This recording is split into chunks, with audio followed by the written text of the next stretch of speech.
Shout out to Quid for sponsoring this update. Quid is a new app for all you collectors out there that lets you collect and trade stickers and cards and Funko Pop figures for free on your phone with collections for Game of Thrones and Rick and Morty, and they just launched a Marvel collection too. Check it out and start collecting for free. Just download the Quid app on iPhone or Android by clicking the link in the description. Welcome to the know. I'm Ashley. I've had so much caffeine. This is probably going to be a 2-minute roundup. All right. It's been a big to-do over a couple of big changes that the newly released Forza Motorsport 7 made to the series, most notably by putting a bunch of credit multiplying mods behind loot boxes and by giving the game's extra expensive VIP program an expiration date, requiring drivers to re-up. Following lots of online criticism, Turn 10 has responded, well, about one of those things at least, and in a good way. The company published a new blog post yesterday addressing fan complaints and says they'll be changing the VIP program back into what fans already knew and love, and probably why they bought this one in the first place, giving a permanent boost to credits instead of for a limited amount of races. They wrote, "The most important thing to us is to maintain open communication with the Forza community. We've heard what you had to say, and starting today, you can expect some significant changes." They also said they're going to be making improvements to the PC version, and they're giving all their VIP holders some really nice cars as well, actually, to make up for it. The Star Wars Battlefront 2 beta is now live, only for those who've pre-ordered the game. You gotta wait if you didn't pre-order it. Well, sort of. It didn't stop some more enterprising players from finding their way into the exclusive event. A thread hit the PS4 subreddit last night filled with stories of gamers conning their way into the pre-order portion of this week's beta by simply going to EA's site and submitting a help ticket claiming they had a faulty beta code. A few seconds and some renegade points later, and EA sent them shiny new working codes to jump right in. So, that's one way of playing Battlefront 2 just a little bit early. Although, if you don't want to go through all that, the beta does open up for everyone else tomorrow. It looks like all that Battlegrounds hype is certainly helping out Fortnite. They launched a free version of their own Battle Royale game type just last week that was very clearly and openly inspired by Battlegrounds. Epic revealed in a tweet this week that Fortnite now has had more than 7 million players since its launch. They haven't specified how many of those have joined up because of the free Battle Royale mode, but we do know that more than 1 million tried that out in its first day alone, so probably a lot. Epic also announced that Battle Royale is benefiting them in other kind of unexpected ways, detailing some changes going into the Unreal Engine based on some data they collected from Battle Royale. According to their most recent changelog, dedicated servers for the Unreal Engine should now support a higher number of players more optimally, plus improvements to input lag. So thanks, Battlegrounds. I remember Battlegrounds was saying they were a little bit worried about things like Unreal Engine changes that would benefit Fortnite. Maybe it's happening. But hey, if it benefits everyone, that's a good thing, right? Worried about cheaters messing up your Call of Duty World War II multiplayer experience? Yes, you should be. Loads of players complained about bad behavior after the game's open beta, but developer Sledgehammer says the beta didn't feature the full anti-cheat measures you'll see in the final release. They swear. They wrote in a blog post this week, "Sadly, there are always those who aim to spoil the fun, even in a beta. We have yet to deploy the suite of anti-cheat and hacking technology we will use when the full PC game is live. We take a level playing field extremely serious and will monitor and react to this as a top priority on an ongoing basis." They also addressed a number of issues that PC players had with PC optimization settings and said they'll be fixing the PC version's menus, fix the UI, and offer better key binding options as well, which is all probably a good thing, especially given the game's current Steam ratings. Yesterday, we reported that FIFA 18 had such a huge launch in the UK that it blew past Destiny 2's numbers for the entire month of September in just 2 days, which is super impressive. And today we have even more information about just how many players are dropping into EA's servers. According to the publisher, so the last numbers we had were from GfK Chart Track, these are from the publisher. FIFA 18 saw numbers topping 1.6 million concurrent players in the game's first weekend. They announced those figures on Twitter, writing, "That's a lot of people playing FIFA 18. Thanks for stating the obvious, guys. That is a lot of people. I'm impressed. Should we expect more Final Fantasy VII Remake and Kingdom Hearts 3 news in the near future? Please! Well, Well, that might be the case, judging by some new comments by game director Tetsuya Nomura. In a new interview with Famitsu Weekly, Nomura offered some teasers for fans, suggesting that while we only saw one game he was working on at Tokyo Game Show, and that was the City of Final Fantasy NT, we can expect to see many things from him sometime in the near future.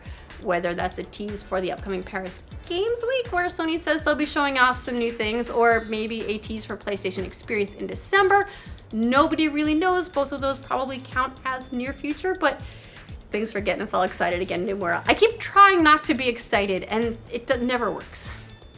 Xbox One is finally getting exclusive content for Destiny, the first Destiny. Yes, a mere 2 years after it released on PlayStation, Xbox players finally have access to the content, some of which dates back to the Taken King expansion. It's all thanks to a PlayStation exclusive agreement with Sony that apparently lasted until very recently, when the content quietly went live for Xbox players. Now, as you can imagine, some gamers were not entirely happy about that delay. As one poster on Reddit put it, they were only an entire game too late, GG. Which is a fair point. I mean, it was limited items for each of those expansions, but still, no one likes to feel left out, understandably. Ubisoft is still trying its best not to get eaten up by another corporate giant. If you haven't heard, we've covered this a couple of times. The media conglomerate Vivendi has been buying up shares of Ubisoft in what looks like a potential hostile takeover, although Vivendi has denied that's their aim. Vivendi currently owns more than 27% of Ubisoft's shares. If it hits 30%, that could trigger a hostile takeover under French law. But recently, Ubisoft, which does not want to be acquired and has made that very, very clear, announced that it's reached a deal with an investment services provider that will allow it to buy back up to 4 million shares of stock. That means no one else would be allowed to buy them, including Vivendi. So we'll see what happens as this tug of war continues between the companies. I mean, maybe Vivendi's just doing all this because they want early access to Assassin's Creed Origins. Long shot, right? Maybe they just really miss owning Activision. Season 3 of Rick and Morty is done, and it set a record for Adult Swim. The network says that the season was the most watched comedy show in the history of the channel. Oh, and according to the ratings, Rick and Morty is also the most popular comedy series on TV for adults ages 18 to 34. Adult Swim hasn't said anything about the show being renewed for a 4th season, but given its popularity, kind of hard to imagine it not happening. Google's Pixel 2 phone just launched yesterday, and if you want to grab one, you'd better hurry up. They are already running out of stock because lots of people were very impressed by these super sleek smartphones, which are Google's answer to the newest iPhone models. The Pixel 2 starts at $649 for a version with 64 gigs of storage and climbs up to $749 for double the storage. The larger XL version goes for $849 or $949, and it turns out bunch of people want them. No surprise there. Lots of models are already listed as out of stock depending on the color and size of the phone, so if you want one, better hurry up. The phone is going to be officially available October 19th, so not a long wait there. Oh, and guess what? They're super brave. They also got rid of their headphone jack. It turns out making a device that can spy on people's babies, maybe not the best idea.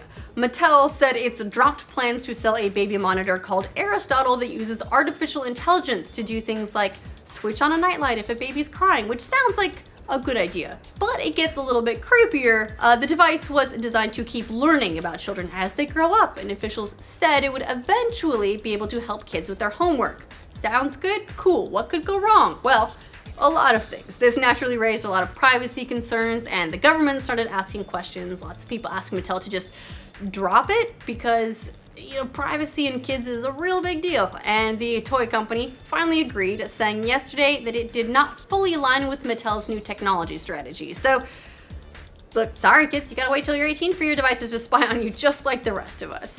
Alright, that's the news we have for you for this roundup. Let us know what you think of all these stories in the comments down below. To make sure you get news from every corner of the internet every single weekday, like this video. If you're new to our channel, subscribe to the know. Consider it. We do a lot of stuff here. We talk about a lot of things. Sometimes very fast if there's been too much coffee. Thanks to Quid for sponsoring this update. Quid's a new app that's just launched. It's a lot of fun for the collecting community. If you like having all this stuff for your favorite properties, you can start collecting stickers and cards and Funko Pop figures all for free on your phone.